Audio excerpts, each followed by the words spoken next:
My dad slapped me across the face, hard enough that my vision flashed white and the walls of my own condo seemed to tilt for a second. He didn't shout, he didn't warn me, he just lifted his hand the moment I said the one word he never expected from me, no. This all happened after my parents sold their house, gave my brother a $950,000 home, and then arrived at my door with suitcases ready to take mine too. Everyone thinks the slap was the moment everything shattered, but the truth is, that was only the cover of the story.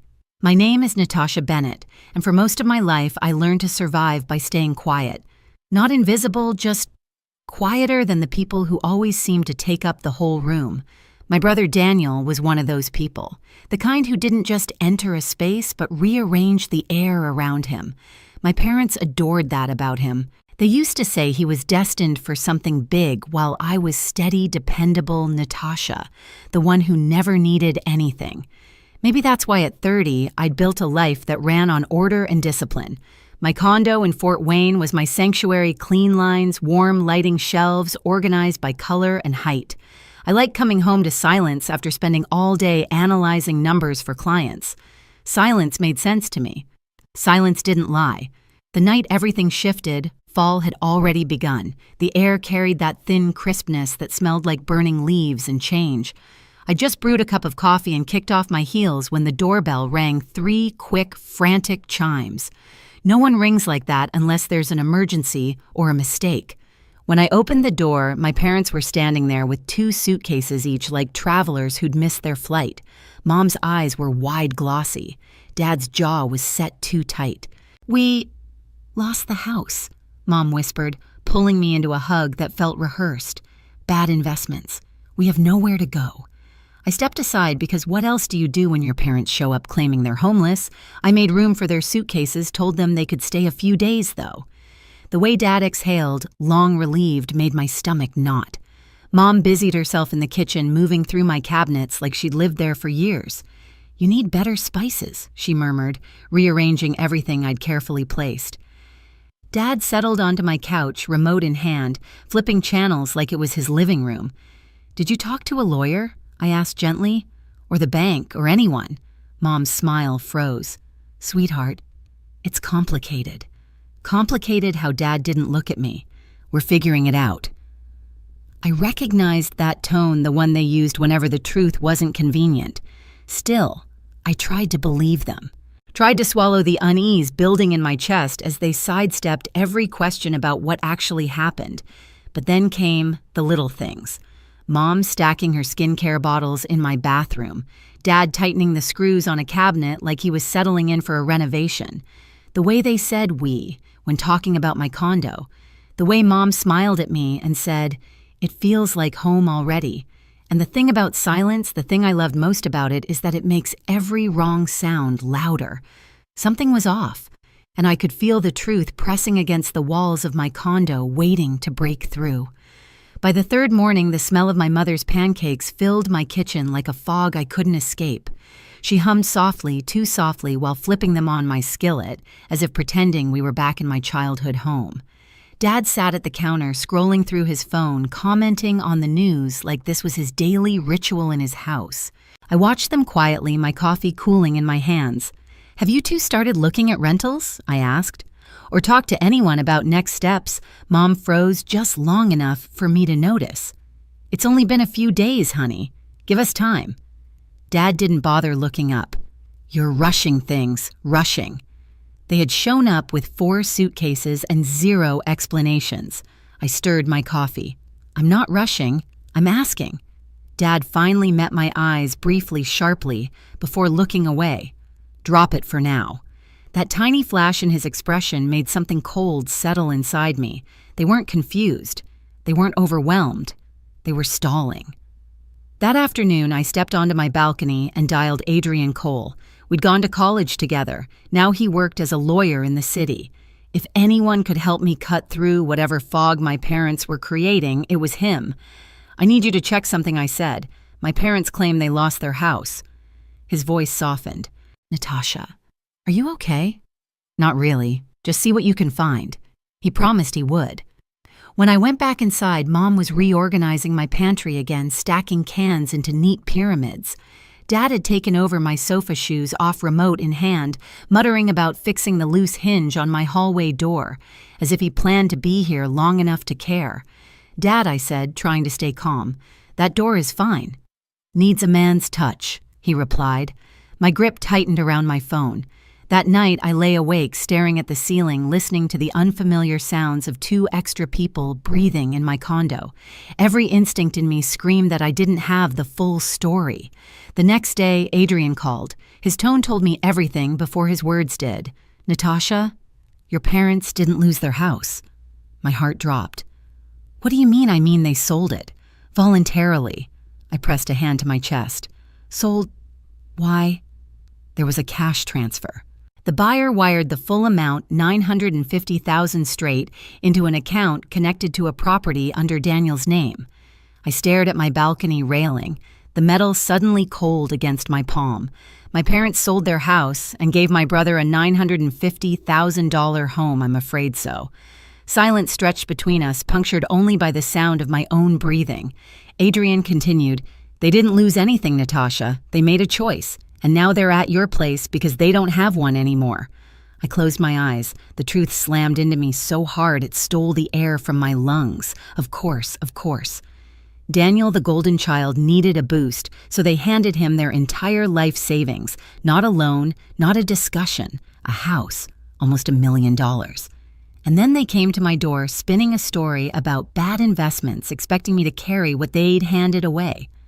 I walked back inside, feeling like a stranger in my own home. Mom was at the kitchen table, sorting through what looked like her skincare collection. Dad had taken apart my hallway door screwdriver in hand. They looked comfortable. Too comfortable. Like this was their home now. "Natasha," Mom asked, smiling softly, "You okay?" I stared at them, really stared, seeing the truth beneath every gentle lie. They hadn't come here because they needed me. They'd come here because they expected me to be the backup plan, their safety net, their second home. Something in me shifted, slowly, carefully, irrevocably, and that's when I knew the confrontation was no longer optional. It was coming, and it was going to hurt. The confrontation began long before the slap. It started with a single sentence, quiet, sharp, spoken across my own kitchen counter the next morning. "You two need to start looking for another place." I said it gently at first, almost apologetically, like I owed them softness after everything they'd done. Mom blinked up at me from her coffee mug. Dad stopped fiddling with the cabinet hinge. "What do you mean?" Mom asked, voice small. "I mean, you can't stay here long term. You sold your house. You made a choice. This can't be your backup plan." The silence that followed wasn't confusion. It was offense. Mom's face tightened. Dad's shoulders hardened. "We're your parents," Mom whispered. "Where else are we supposed to go?" Dad added. "You're being dramatic." "No," I said, steady this time. "I'm setting a boundary." Dad turned toward me fully, the screwdriver still in his hand. "We gave your brother a home because he needed help. You're fine. You've always been fine." There it was. The truth laid out like an accusation. My independence wasn't a strength to them. It was an excuse to use me. I didn't raise my voice. "You lied to me. You said you lost everything. You didn't. You handed everything to Daniel. So no, you can't stay here." Mom's eyes widened, tears gathering instantly, as if she could cry her way out of reality. "Natasha, sweetheart." But the guilt didn't land this time. I'd grown up feeling it like a weight around my ribs, but now it slid right off. Dad stood up slowly. "We're not leaving." "You are," I replied. "Today, or tonight, but you're leaving." The room tightened, the air turning heavy and sharp. I felt something in the house shift, a boundary snapping back into place after years of being ignored. Dad stepped closer. "Say that again." "No," I said simply, "you need to leave." And that was when he snapped. No build-up, no argument, just a sudden brutal crack across my face. My vision flashed white, the room tilted, my skin burned hot under his palm. For a split second, he froze like even he hadn't expected himself to do it. Mom gasped, but she didn't step toward me. She didn't move at all. The shock didn't hit me first. The clarity did. Because in that moment, I knew that if I didn't stop this right now, it would only deepen, only spread, only grow into something uglier than we could ever come back from. I straightened slowly, hand pressed to my cheek. "Get out of my house." Dad's voice dropped low. "You don't talk to me like that." I didn't answer. I walked to the kitchen counter, picked up my phone, and dialed 3 digits. "Natasha." Mom gasped. "Don't do this. He didn't mean, he hit me," I said, still staring at Dad, "in my own home." When the dispatcher answered, my voice didn't shake. "Yes, I need officers at my address. I have 2 people refusing to leave my property." Dad's jaw twitched, but he didn't move toward me again. Mom started crying loudly, desperately, but even her sobs felt like another performance, another way to shift blame back onto me. Mr. Crawford, my neighbor, knocked on the open door. "Is everything okay?" "No," I said, "but it will be." When the officers arrived, the room changed instantly. Dad tried to argue, but he had no legal ground. Mom pled with them, wiping her tears, insisting they were victims in all of this. But the officers only looked toward me. "Do you want them removed from the property?" "Yes," I said. "I do." Minutes later, they were gathering their suitcases, the same ones they dragged in with false stories and half-truths. And as they walked out of my condo, escorted by law enforcement, something inside me finally fully clicked into place. This wasn't collapse. This was the beginning. My beginning.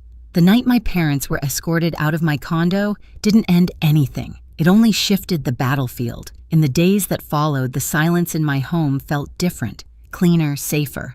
But underneath it, something else buzzed. The knowledge that Daniel, my parents, and the choices they'd made were all beginning to unravel. 3 days after the incident, I got the first call from Marissa Daniel's girlfriend. Her voice was tight, almost frantic. "Natasha, are your parents with you?" "No." A shaky breath. "He can't do this. He can't just shut down like this." "Marissa, what's happening?" But before she could explain, the call dropped. I didn't hear from anyone again until 2 weeks later when my grandmother Evelyn called. Her voice was steady, but I could hear the storm beneath it. "You need to come over," she said. "It's time you heard what's going on." When I arrived, she led me into her kitchen where sunlight streamed across the wooden table. Rolled up newspapers sat next to her coffee mug. "Your parents have been staying here." I blinked. "Here with you. They showed up the night after you called the police. Told me they needed a place to think." I exhaled sharply. "And what have they been doing?" Thinking Evelyn's lips pressed into a thin line. "No, they've been arguing. With each other. With Daniel. With themselves. They're unraveling Natasha." I sank into a chair. "Why?" She slid one of the newspapers toward me. The headline made my stomach grip. "Local man faces foreclosure." After failed startup gamble. Daniel's name wasn't listed outright, but the details were unmistakable. The property value, the location, the timeline. "He mortgaged the house," Evelyn said quietly. "The one your parents bought him." I felt the air tighten. Mortgaged. How much? Almost all of it. My breath caught. "And the investment gone," she said. "Lost in a month. Fast, reckless, poor decisions all around." Of course it was. Of course Daniel, for all his charm and confidence, had gambled their entire lives on a dream he barely understood. Evelyn reached across the table. "Your parents believed they were helping him, but they never imagined how deep the hole was. They're facing consequences now." I swallowed. "What do they want from me? You," she said, "are the only stable one. They want you to fix it." Those words hit harder than they should have, because that was the point, wasn't it? I'd been their safety net since the day I turned 18, and they thought they could fall back on me again, no matter how deeply they cut me first. Before I could respond, a car door slammed outside. Evelyn's gaze shifted toward the window. "That'll be them." Mom walked in first, her eyes red, but her posture rigid. Dad followed, shoulders hunched so different from the man who slapped me weeks earlier. And then Daniel stepped inside, last pale, exhausted, defeated. The 4 of them stood in the doorway like a portrait of collapse. Evelyn cleared her throat. "Sit." We all did. Mom's voice trembled. "Natasha, we didn't come here to fight." Dad stared at the table. "We want to explain." Daniel couldn't look at me at all. I folded my hands in my lap. Then explain. Mom started. We sold the house because Daniel's startup needed a push, and the house we bought him, we thought it was an investment in his future. An investment you didn't even tell me about, I said. Dad winced. We didn't think you'd understand. That sentence burned. I'd heard it my whole life. Didn't think I'd understand, I repeated softly, or didn't think I mattered. Dad opened his mouth, then closed it again. Mom wiped her eyes. Daniel finally spoke. I messed up, he whispered. I thought I had a good idea. I thought I could turn it into something that would make you proud. At what cost, I asked. He didn't answer. He didn't need to. The foreclosure notice, the failed investments, the mortgage, everything spelled out the cost. Dad leaned forward. We know we hurt you. What happened in your condo? It should never have happened. I stared at him. You hit me. His face collapsed. I know. The words scraped out of him. I was angry, embarrassed. Losing everything. It made me someone I shouldn't be. Mom reached for my hand, stopped halfway. We didn't come here to ask you to fix anything. We came because Evelyn told us the truth. What truth? That you don't owe us your home, she said quietly, or your life, or your forgiveness. The room went silent. Even the house seemed to hold its breath. Evelyn spoke then, calm but firm. Family can make mistakes, big ones, but healing doesn't start with fixing numbers. It starts with owning the damage. Daniel nodded, tears spilling. I'm trying. I'm looking for work. I'll pay back what I can, Mom whispered. We want to make things right, Natasha, but we'll do it without sinking you again. Dad swallowed hard. If you let us, we'd like to earn your forgiveness, not demand it. The anger inside me loosened, not disappeared, not forgotten, but loosened enough to breathe. I can't fix your choices, I said, and I won't carry them anymore. But I'm willing to talk. Slowly, carefully. Mom broke into sobs, not desperate, not manipulative this time, but relieved. Dad nodded once, deeply. Daniel finally looked up, gratitude written all over his tired face. Evelyn smiled softly. Good. Then this is the real beginning. And it was. Not the beginning of forgetting, but the beginning of understanding just how much we had to rebuild separately, first, then maybe someday together. In the weeks that followed, everything moved slowly the way new healing always does. My parents stayed with Evelyn not as victims seeking rescue, but as two people learning how to live with the consequences of their own choices. She didn't coddle them. She guided them firm words, gentle reminders, the kind of honesty they'd avoided for years. Daniel found a job, humble, steady, nothing like the grand visions he once bragged about. But he showed up every day. He called me once a week not to ask for help, but to tell me how he was doing and to apologize again in small, genuine ways. As for me, my condo felt different, now lighter grounded. I added a new lock, rearranged a few things, not out of fear, but out of reclaiming. Adrian checked in often, reminding me that boundaries weren't walls, but doors I controlled. One quiet Saturday, I visited Evelyn. My parents were in the yard, raking leaves, working side by side. They looked up when they saw me. Not guilty, not demanding, just hopeful. And for the first time, I felt something other than anger. I felt possibility. We're not a perfect family now, maybe we never were, but we're finally an honest one. I learned that forgiveness doesn't mean erasing the past. It means refusing to carry someone else's mistakes on your back. My home is mine again, my peace is mine again, and the future. Well, we're rebuilding it one careful step at a time. If any part of my story resonates with you, share your experience in the comments and subscribe for more stories like this.